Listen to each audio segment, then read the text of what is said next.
Michael, managers always tend to want more. Can you ask for more of the players, or is it just a case of asking for more of the same? Yeah, more of the same.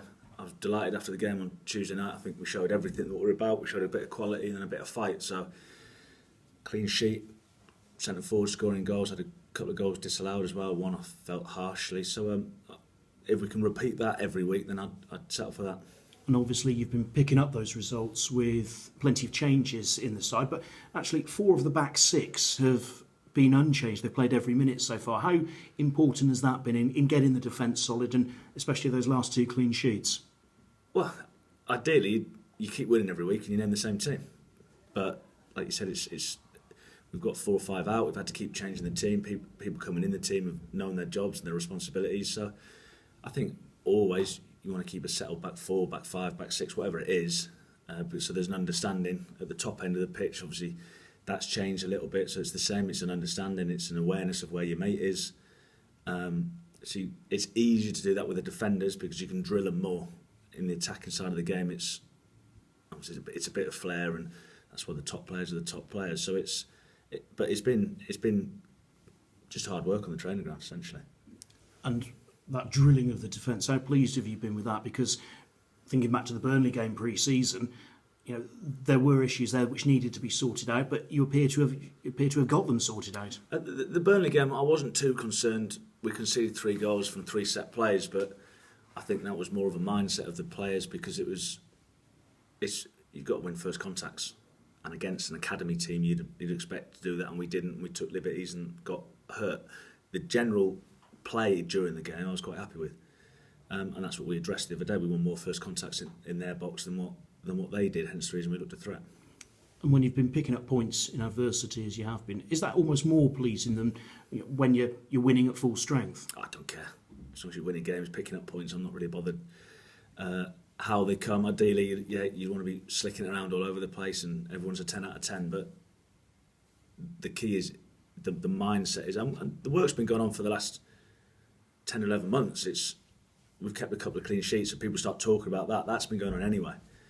But there was a resilience the other night. There was a determination to keep the clean sheet, to protect the lead. Don't be happy winning 2-1. So that's what I was really pleased with, particularly in the last 10 minutes, 15 minutes, because Carlisle really did come on strong. And you've talked about how good Swindon look so far this season, presumably as well. You've also seen ways to beat them. Well, we've seen things that we think we can expose them. I think the centre forward Yates is suspended. Kish Anderson didn't play the other day, but the front 4 that had been playing in the first 2 or 3 games were as good as anything in this league. Obviously, they brought in Owen Doyle as well, who's another good player, played at a higher level, already got off the mark as well. So he's got them playing really good, attractive football, Richie. Aggressive on the counter-attack, devastating on the counter-attack at times. So we need to be aware of that, but as always, we're at home, we'll try and impose our style of play on them and try and hurt them in ways that we think we can hurt them. Have you got to beware of a backlash as of after what happened to them on Tuesday? Well, I think it's fair to say that Rich will be disappointed with the decision, like we were the first game of the season. We reacted positively. Obviously, we reacted beating Scunthorpe 4-1. He'll be looking for a reaction from his players. I think in general play they did enough probably to win, at least get a draw out of the game. But the result's the result. The referee was the referee, and hopefully we won't be talking about the referee or any sort of incidents. It'll be the best team wins on the day.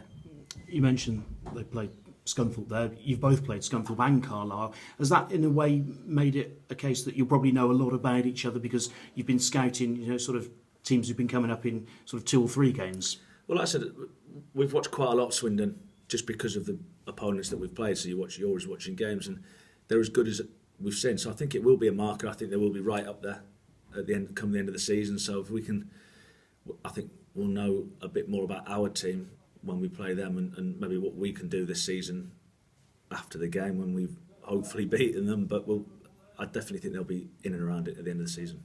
Any news on Matt Sheaf's scan? Yeah, Sheaf will be out for a couple of weeks. He's got a little something in his hamstring, so we think 2 to 3 weeks, which is disappointing because he's come in and done well. But it's not the end of the world where it's an 8-weeker like Boylo. So it's disappointing, but encouraging as well. It's not as bad as what we feared. And everyone who played on Tuesday okay? Yeah, I think so. Again, quick turnaround. I don't think there's anything of note that we need to worry about.